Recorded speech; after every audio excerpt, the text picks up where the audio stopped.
Alors coucou les gars.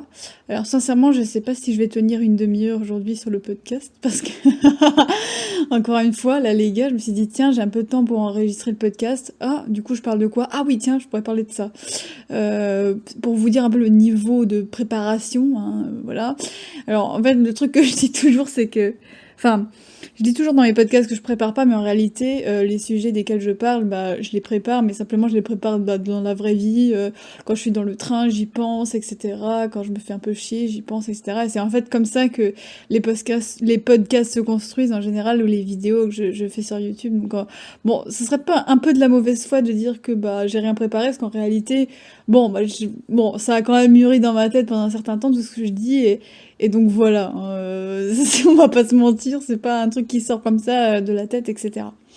Alors aujourd'hui, un sujet un peu, voilà, un peu sérieux quand même, hein. Celui de l'espoir, de perdre espoir, de se dire bah non, en fait, ça sert à rien. Et puis bah ouais, du coup, c'est quoi le sens de ce que je fais? Pourquoi je fais ça? Puis pourquoi? Et puis est-ce que vraiment ça a un intérêt, etc., etc. L'idée m'est venue parce que aujourd'hui j'étais avec ma prof de chant, j'ai eu cours de chant pendant une heure, plus d'une heure. Et ma prof a évoqué bah, mon parcours professionnel en tant que chanteuse, etc., etc. Et elle m'a demandé très sérieusement, voilà, est-ce que tu veux en faire ton métier ou pas, ou pas. Voilà. Et moi, j'avais répondu que bah, si je pouvais, bah, tant mieux, mais si j'y arrive pas, bah tant pis, c'est pas grave. J'ai un plan, enfin j'ai d'autres plans, quoi. Voilà.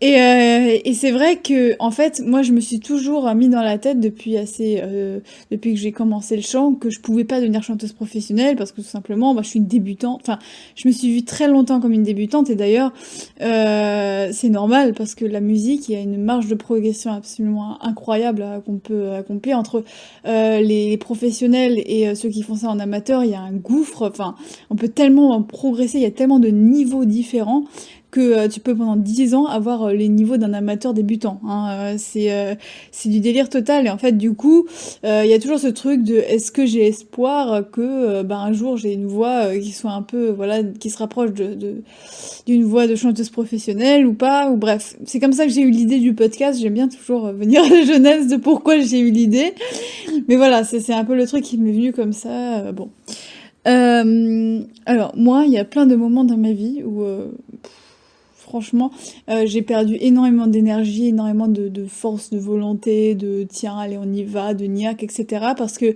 bah, soit je perds espoir, soit juste je vois plus le sens de ce que je fais, je le fais mais sans envie, et je me dis, oh là, je vais vraiment devoir faire ça toute ma vie, etc., etc. C'est une des plus grandes sources de déprime, je crois, en tout cas moi dans ma vie. Alors, je sais que pour beaucoup d'entre vous, parce que je le sais par rapport au groupe Facebook, hein, quand vous discutez là sur le groupe Facebook et que je lis vos commentaires, vos messages, etc., il y a quand même un truc qui vient assez souvent, c'est la perte d'espoir par rapport au fait de trouver quelqu'un qui nous aime, etc., de trouver un partenaire amoureux. Ça, c'est pareil, il y a des personnes qui ont essayé toute leur vie, qui maintenant ont 40, 50, 60 ans, qui n'ont jamais eu de conjoint vraiment durable, etc., avec qui ils partagent l'amour qu'ils avaient envie de trouver, quoi. Et ça, c'est pareil, c'est une source de perte d'espoir, une source de perte de sens, de se dire, mais bah merde, j'aurais jamais eu ça, en fait. Et voilà, ça c'est aussi beaucoup un truc qu'on retrouve dans toute la question d'avoir des enfants, etc. Les gens qui veulent absolument avoir des enfants, mais qui se rendent compte que peut-être pour une raison X ou Y, ils pourront jamais en avoir, soit parce qu'ils n'ont pas trouvé de partenaire, soit parce que leurs conditions financières sont pas bonnes, ou parce que la femme ou l'un des deux partenaires est stérile. Donc voilà. Pourquoi est-ce que j'avais envie d'aborder ce sujet? Tout simplement parce que euh, perdre espoir, c'est peut-être la pire chose, je crois, qui peut nous arriver. C'est vraiment quand on se dit, en fait, voilà, bon, euh, Généralement, voilà, aujourd'hui, on se soucie un peu moins du confort matériel. Évidemment, le confort matériel est toujours important pour beaucoup de personnes, mais on vit dans une société où c'est de moins en moins compliqué d'avoir un toit, etc., etc. Alors, je sais que tout le monde ne sera pas d'accord avec moi, qu'il y aura peut-être des débats là-dessus, mais je veux dire, il y a eu une époque où, en fait, le premier souci qu'on se faisait, c'était quand même trouver de quoi s'abriter. Il suffit de penser aux hommes des cavernes, pour lesquels la seule priorité, c'était ça, hein. Le truc, c'est que de plus en plus, le confort se démocratise, en fait. Le fait d'avoir ne serait-ce qu'un toit sur la tête se démocratise de plus en plus. Et du coup, de plus en plus, on va être dans la quête de sens, en fait, pour combler notre vie, hein, pour se dire, voilà, ma vie est épanouie, ma vie est pas épanouie, hein. Voilà, et encore aujourd'hui, peut-être pour les gens qui n'ont pas de toit sur la tête, ces gens-là vont pas s'amuser à faire leurs 3 minutes, 5 minutes de méditation tous les jours, leurs petits exercices de développement personnel, etc., etc. Alors je dis peut-être une grosse connerie, là je suis en train de bêtement répéter ce que disent la plupart des gens qui parlent du même sujet que moi, mais si ça se trouve, il y a des gens qui sont dans le besoin matériel, etc., et qui font des exercices de développement, peut-être, j'en sais rien, moi en réalité je dis ça, j'en sais rien, mais bon, la plupart du temps, quand on est en galère comme ça, financière, et qu'on a peut-être des enfants et qu'on a du mal à se nourrir, etc., parce qu'on n'a juste pas de moyens financiers du tout, pas de ressources, et qu'on est un peu isolé, etc., la priorité, c'est d'abord de se sustenter, etc., et de subvenir à ses besoins primaires. Mais à partir du moment où on arrive à peu près à faire ça correctement, très vite vient la question du sens de sa vie, de est-ce que j'ai espoir, est-ce que voilà, voilà. Et il y a aussi un autre truc que j'ai remarqué parmi vous, encore une fois, c'est à cause de ça, enfin c'est grâce à ça que le groupe Facebook, c'est en ça que le groupe Facebook est bien. Voilà, je cherchais mes mots, hein, désolée. Euh, il y a certains parmi vous qui nourrissent des idéaux en fait pour notre société, enfin qui ont une image assez précise de ce à quoi ils aimeraient que le monde ressemble, notamment pour ceux qui s'intéressent, je sais pas, à la politique ou même à tout ce qui est sociologie, etc. Beaucoup d'entre nous, on a des idéaux. Alors moi aujourd'hui, j'en ai plus tellement. Moi, je suis un peu moi dans mon coin. Je fais ma vie dans mon coin, etc. Voilà, bon, je m'intéresse assez peu à la politique, etc. Mais c'est vrai que quand j'étais plus jeune, bon, je suis toujours jeune, mais bon, quand j'étais ado, on va dire, j'avais des idéaux, hein. En fait, j'avais créé un monde imaginaire. Alors, je vous en ai peut-être déjà parlé dans notre contenu, mais je trouvais le monde dans lequel je vivais tellement nul que, en fait, j'en étais venue à me créer un monde imaginaire avec des habitants imaginaires, etc., etc. J'avais créé une planète entière qui s'appelait Éolis. J'en ai un souvenir très net parce que pendant des années, j'ai vécu virtuellement dans cette planète que je m'étais inventée. Mais pareil, cette planète n'était que imaginaire, évidemment. C'était tellement sévère, alors je pourrais en parler dans un autre contenu dédié, mais c'était tellement intense, ce truc de se dissimuler, enfin j'arrive pas à trouver le mot encore une fois, de se réfugier, voilà, de se réfugier dans ce monde imaginaire, qu'en fait je me coupais de la réalité, et quand je revenais à la réalité, je trouvais que le monde était trop nul comparé à ma planète. J'étais frustrée, j'avais pas espoir, je disais mais non, voilà. Bon, ça c'est un truc typiquement qui peut arriver aux personnes qui sont très engagées dans l'écologie, ce sentiment que voilà, les politiques ne font rien, etc. Que bon, là je pense à un gars qui s'appelle, c'est Monsieur Barrault, Aurélien Barrault, voilà, c'est ça, hein. J'étais pas sûre du prénom, désolée. J'ai lu un bouquin à un moment d'Aurélien Barrault et il parlait dans son bouquin écologiste à quel point il était exaspéré que voilà, qu'on prenne pas les mesures à la hauteur de la catastrophe climatique qui nous attend, etc., etc. Et c'est très compliqué parce que voilà, on est des milliards d'êtres humains sur cette planète et on a chacun nos idéaux, on a chacun une vision différente des choses. L'écologie, il y a 1000 manières de voir l'écologie, voilà. Évidemment, ça peut poser débat, mais il faut arriver, ouais, trouver un moyen pour que tout le monde soit content, c'est littéralement impossible, et forcément que ça va ramener à des frustrations, et on va se dire, bah non, mais c'est chiant, voilà, moi je voudrais que la vie soit comme ça, mais ce sera jamais le cas, puisque déjà je suis peut-être le seul qui pense comme ça, ou un des seuls qui pense comme ça, et du coup forcément, voilà, on perd espoir, et on se dit, à quoi bon, quoi, à quoi bon, c'est quoi mon rôle, moi, dans cette fourmilière, qu'est-ce que je fous là, etc., etc. Donc ça, j'en parle un petit peu comme ça à la légère, mais c'est vrai que ça peut causer des dépressions, ça peut causer des crises de colère, des choses extrêmes, ça peut littéralement nous pourrir la vie. Moi, j'ai des gens dans mon entourage qui ont littéralement pourri leur vie de A à Z parce qu'ils étaient trop frustrés de ce à quoi ressemblait ce à quoi ressemble la société aujourd'hui. Hein, j'ai une amie d'une amie comme ça qui était comme ça, qui passait son temps à être dans la revendication, dans la colère, dans oui, mais voilà, faut arrêter de tuer les animaux, ah, mais faut arrêter de penser comme ça, faut arrêter ceci, cela. Elle avait vraiment des idéaux très clairs dans sa tête qui étaient très très très loin de ce à quoi la société ressemble. Et elle a décidé, enfin, de ce que j'ai compris, elle a vraiment décidé de passer sa vie, enfin, de mener son existence au nom de ses idéaux. Et donc forcément, elle se heurte à la société tout simplement qui est très différente de ce dont elle rêve. Voilà. Et cette fille-là est tombée en dépression pour cette raison-là. Donc je suis pas du tout en train de dire qu'il faut pas avoir d'idéaux, qu'il faut pas revendiquer des choses, s'indigner contre l'injustice. Bien sûr que non, bien sûr que non. Le problème, c'est qu'on n'a qu'une seule vie et qu'on peut pas passer sa vie, on ne peut pas gâcher sa vie à sans doute, sans cesse être frustré. J'ai un peu du mal à m'exprimer ce matin, je suis désolée, j'ai eu 2 heures de cours de chant tout à l'heure, je suis lessivée, j'en peux plus. Mais voilà. Moi, je connais des gens qui, pareil, ont des idéaux et sont très en colère contre des choses qui se passent dans la société, mais qui pour autant n'ont pas de souci à être heureux. Alors, je pense notamment à la famille Zéro Déchet, qui pour moi est vraiment un exemple que je trouve vraiment remarquable. Alors, non seulement la famille Zéro Déchet, mais aussi Bea Johnson qui a écrit le livre Zéro Déchet. Décidément, les gens zéro déchet, c'est mon délire. Mais voilà, à un moment, je m'étais intéressée au zéro déchet. Et donc, j'avais lu le fameux bouquin La famille zéro déchet, qui est super mignon et tout et tout.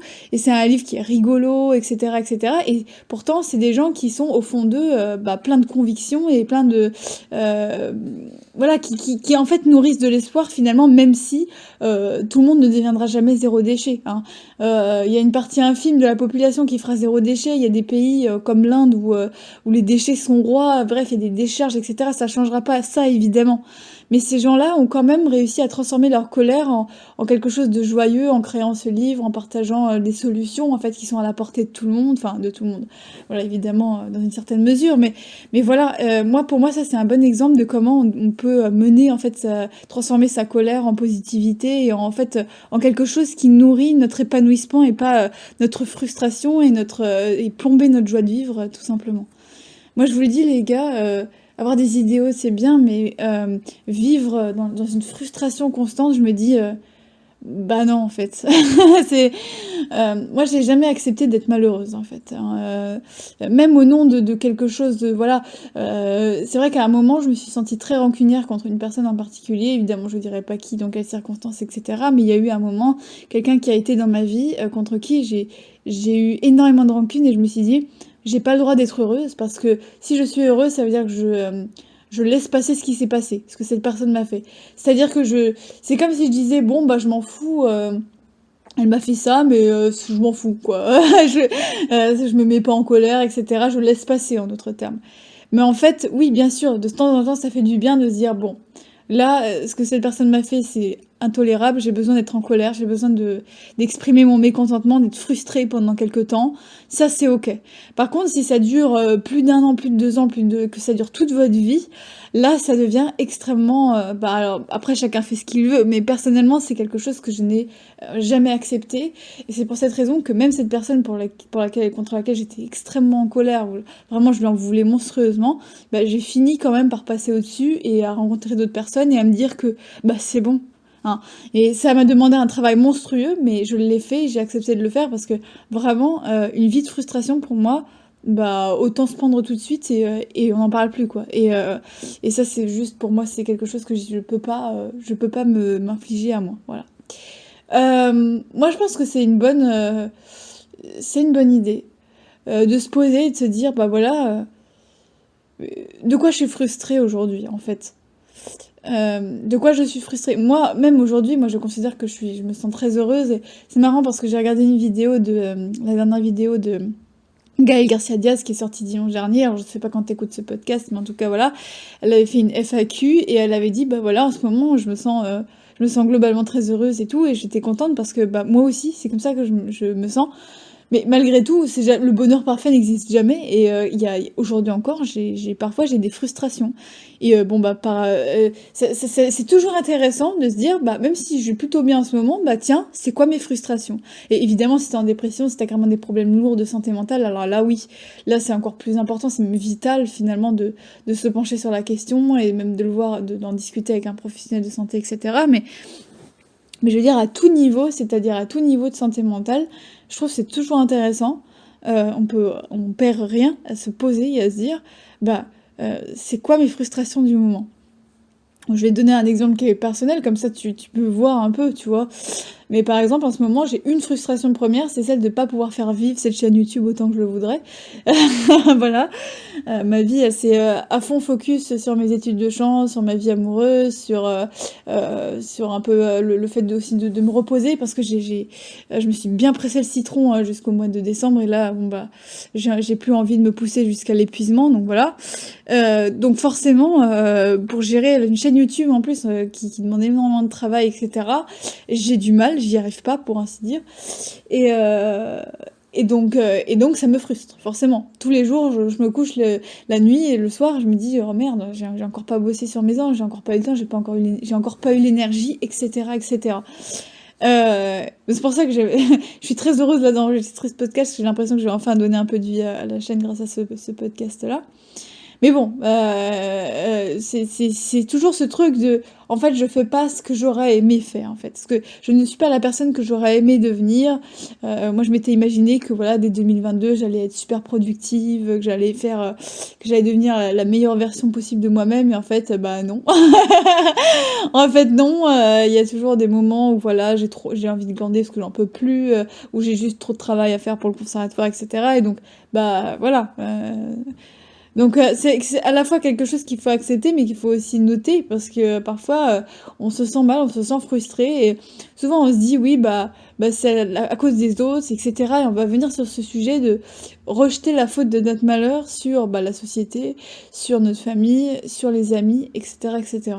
Alors je voudrais absolument faire une nuance, parce que moi j'ai remarqué une chose, c'est que nous, êtres humains, on a naturellement envie que tout soit noir ou tout blanc pour que ce soit simple. Malheureusement, c'est jamais, jamais, jamais aussi simple. Une fois, j'ai discuté avec l'un d'entre vous sur Facebook, enfin discuter, le mot est grand, hein, on a juste échangé de commentaires Facebook. Mais à un moment, j'avais écrit sur Facebook que je méditais avec Namatata, une petite appli sympa de méditation, et il y a quelqu'un qui m'a répondu ah mais je croyais que t'aimais pas la méditation et que ça marchait pas du tout sur toi, etc., etc. Et c'est intéressant en fait cette réaction, parce que alors je suis pas du tout en train de critiquer cette personne, hein, pas du tout, hein, c'est juste l'exemple est très bon, donc je l'utilise. Mais ce que j'avais répondu justement, c'est vrai que dans certaines vidéos, j'ai dit que la méditation, je voyais pas beaucoup d'effets sur moi, etc. Mais ça veut pas dire que de temps en temps, bah, je fais pas un peu de méditation. De temps en temps, bah, m'asseoir, me poser dans le silence, etc. Et laisser passer mes pensées sans m'y accrocher, bah, ça fait toujours du bien. Hein, quand je dis que ça fait très peu d'effet sur moi, c'est parce que voilà, quand je compare mes résultats à ceux que j'ai de personnes que je vois sur les réseaux sociaux ou même dans mon entourage, qui me disent que ça a totalement changé leur vie, ça a bouleversé leur existence. Non, moi ça n'a jamais bouleversé mon existence. C'est simplement bah, de temps en temps, une ou deux fois par semaine, j'aime bien m'asseoir, me poser avec une appli de méditation et ça fait toujours du bien. C'est juste pour dire qu'il y a 1000 nuances et que c'est pas tout noir tout blanc, que c'est pas j'aime pas la méditation, c'est à chier, j'en fais jamais. Et c'est pas non plus waouh, c'est génial la méditation, ça a complètement bouleversé ma vie. C'est jamais comme ça la vie. Et donc pourquoi j'en étais venue à ça, je sais même plus. Voilà, bah je sais pas. Je suis arrivée, je voulais juste parler, je voulais digresser sur ce sujet de la nuance, parce que bah voilà, encore une fois, on peut mal se comprendre si je précise pas, hein, tout simplement. Mais bon, pour revenir du coup à mon sujet central. Ça vaut toujours le coup de se dire bon bah voilà, quand je vais mal, est-ce que je rejette la faute, voilà c'était ça, est-ce que je rejette la faute sur mes amis ou sur moi ou sur mon environnement, etc., etc. Donc c'est là que la question de nuance va rentrer en jeu, parce que dans certains cas, c'est bel et bien ton entourage qui est la cause de ton problème et que c'est très difficile, malheureusement. Alors ton entourage, ta situation familiale, peu importe l'endroit où tu vis, ton boulot, mais n'importe quoi, hein. Parfois, c'est bel et bien ça qui cause ton malheur, ta frustration, etc. Et tu es légitime de te sentir mal. Moi, j'ai adoré la vidéo de Emma Cake-Up. Alors, je suis pas du tout Emma Cake-Up de manière active. Je sais qu'elle existe. De temps en temps, je regarde une ou deux de ses vidéos, mais bon, je l'ai jamais suivie activement. Mais dernièrement, elle a sorti une vidéo sur sa rupture. Alors, dites-moi sur Facebook si ça vous intéresse que je fasse un contenu sur les ruptures amoureuses. C'est un sujet qui pourrait m'intéresser. Enfin, ça pourrait être intéressant de le traiter, mais je sais pas si ça intéresse beaucoup de monde. Vous me direz sur le groupe Facebook dans un commentaire random si ça vous intéresse. Je ferai un podcast dessus. Du coup, j'ai encore perdu le fil, hein, désolée, je digresse beaucoup trop. Mais voilà, voilà, et je parlais d'Emma Cake-Up qui disait que, voilà, elle a largué, enfin, elle s'est séparée, je sais pas si elle a largué ou l'inverse, mais bon, elle s'est séparée de son mec, quoi. Et en fait, en gros, de ce qu'elle raconte, ils étaient clairement dans une relation toxique. Et là, pour le coup, bah oui, c'était bien de la faute de la relation, qu'elle se sentait pas bien. La preuve en est que quand elle est sortie de cette relation, elle a commencé à aller beaucoup mieux. Donc ça, je trouvais ça extrêmement intéressant d'écouter son témoignage là-dessus. Moi aussi, à un moment, je me sentais très mal dans un chœur où j'ai chanté. Le simple fait de le quitter a complètement changé ma vie dans le meilleur sens. Donc oui, parfois, c'est très clairement de la faute de ton entourage ou de tes amis, etc., etc. Mais je pense que ça vaut quand même le coup de se dire, est-ce que c'est moi qui exagère, etc., qui préfère la facilité en se disant, bon, bah j'ai qu'à rejeter la faute sur ma famille, mes amis, etc., et comme ça, c'est beaucoup plus simple. Ou est-ce que effectivement, en fait, il faut te dire, imaginons la vie sans ces gens. Moi, ça m'est arrivé aussi avec Facebook quand j'étais ado. Quand j'étais ado, Facebook pour moi c'était très toxique, c'est-à-dire que j'étais extrêmement fragile dans le sens où quand je voyais que j'avais moins de likes que mes camarades, ça m'affectait, etc. J'étais accro aux notifications de Facebook, etc., etc. Et j'avais le sentiment que je pouvais pas quitter Facebook parce que ça me paraissait indispensable d'être sur Facebook. Et puis du jour au lendemain, je me suis dit, bon allez, je saute le pas et je me désinscris, j'arrête Facebook. Et en fait, j'ai vraiment très vite vu qu'en réalité, c'était la meilleure décision à prendre que de quitter Facebook et que ça allait pas du tout me handicaper dans ma vie, hein. C'était du délire total, hein, voilà. Donc c'était bien, voilà, c'était une bonne décision. Mais en fait, voilà, si jamais il y a quelque chose qui te frustre, qui est lié à quelque chose qui est autour de toi, c'est-à-dire soit ton entourage, ta situation financière, etc. Essaye de t'imaginer vraiment de ce qui se passe si tu l'enlèves ou si tout simplement tu améliores la situation. Et vois si vraiment sur le long terme ça va vraiment te rendre plus heureux ou si c'est juste une chimère ou un bouc émissaire que tu t'es donné pour te faciliter la vie et dire bon bah voilà c'est à cause de ma mère qui est désagréable et puis voilà et puis c'est tout, hein, voilà. Et parfois c'est pas ça le problème en réalité. Moi, par exemple, j'ai longtemps rejeté la faute. Alors, vous allez me dire, c'est très chelou. Et pourtant, si. Mais moi, j'ai longtemps rejeté la faute de mes frustrations et de mes déprimes passagères à l'appart où je vis. Sauf que aujourd'hui, je vis toujours dans cet appart, dans le même appart avec mes parents, et aujourd'hui, je suis très heureuse. Donc en fait, ça n'avait rien à voir avec l'appart. Ça avait à voir avec plus le fait que j'aimais pas mes études, ça avait à voir avec le fait que j'avais pas de réelle passion pour ce que je faisais, c'était ça. Mais ça n'avait rien à voir avec le fait que mon appart était trop petit ou que ce que je mangeais c'était pas assez bon ou ce genre de choses. Et en fait, je m'étais trompée de bouc émissaire. De bouc émissaire, de cible, tout simplement. Hein. C'est-à-dire que des fois, pour se soulager ou pour un peu tomber dans la facilité, parce que le cerveau adore la facilité, hein, c'est pas forcément notre faute, c'est simplement le cerveau est vraiment câblé pour la facilité, on préfère se dire, oui, c'est à cause de mon salaire. Hein, si je gagnais 5 000 € de plus, ça serait beaucoup plus simple. Mais si tu gagnes déjà 2 000 € par mois, il y a des milliers et des milliers de personnes qui rêvent d'être à ta place, et donc ça vaut le coup de réfléchir, de se dire... attends, je gagne quand même déjà 2 000 € par mois, est-ce que si j'en avais 1 000 de plus, est-ce que vraiment sur le long terme, au début bien sûr ça te ferait plaisir d'avoir 1 000 € de plus, bien sûr, mais est-ce que sur le très long terme, c'est-à-dire sur 5 ans, 10 ans, est-ce que vraiment ça va tout changer? Et c'est extrêmement intéressant les études qu'ils font sur les personnes qui gagnent le loto, et ils ont carrément fait des courbes, mais là, je te laisse regarder par toi-même sur internet, mais il y a des courbes qui ont été faites, du niveau de bonheur des personnes qui gagnent au loto. Et le truc, c'est que les gens ont un grand pic la première année, c'est-à-dire qu'ils peuvent faire plein d'activités, s'acheter une nouvelle baraque, etc., une nouvelle bagnole, et c'est génial. Et puis le niveau de bonheur revient très vite à la normale, hein. Très très très vite à la normale. Au bout de 2 ans, la personne n'est pas plus heureuse qu'il y a 2 ans quand elle avait beaucoup moins d'argent. Voilà. Bon, évidemment, c'est à nuancer parce qu'il y a des cas quand même très particuliers. Il y a des cas de personnes, ceux qui sont vraiment dans une galère profonde. Moi, j'ai des gens dans ma famille qui ont commencé, ils travaillaient à l'usine au départ et aujourd'hui, ils ont réussi à trouver un boulot beaucoup plus décent. Et ces personnes-là, étant donné qu'elles ont très longtemps vécu dans des situations précaires, bah aujourd'hui, elles se rendent d'autant plus compte du confort dans lequel elles vivent aujourd'hui. Moi, c'est un truc que je vis aussi à mon échelle parce que j'ai fait du mutisme sélectif quand j'étais enfant. Et j'en ai beaucoup souffert. C'était atroce de pas pouvoir parler à mes petits camarades de classe. Je m'ennuyais énormément. J'avais zéro, zéro, zéro, zéro vie sociale.